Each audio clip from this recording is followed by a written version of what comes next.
ikuspegia pelikulan Carlitoarena eta Zumalakarregirena ez da guzti egiazkoa. Da pixkat interpretazio subjektibo bat, baina historia beti da interpretazio subjektibo bat.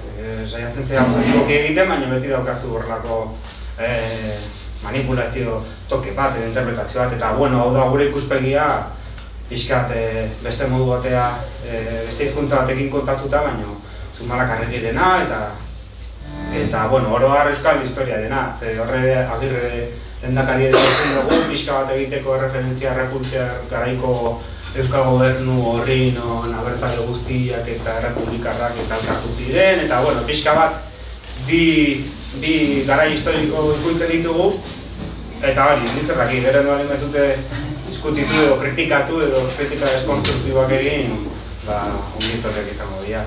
Eta momentuz, orkestu, bigarren zatia Joxen Sireben izenekoa, lehenengoa ere hemen orkestu genuen Ataun OCD, eta horren jarraipena da. Lehenengoan zoden bi zientzilerik arlista berpizten zutela Zumalakarregi, eta orain ja Zumalakarregi berpiztua dago, eta vampiro jeltzalen aurka edo aritzen da pelikulan.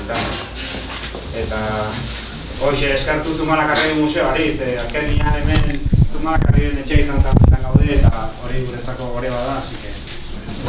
Bueno, a ver, preguntéis duen o ez da pena eskartzen.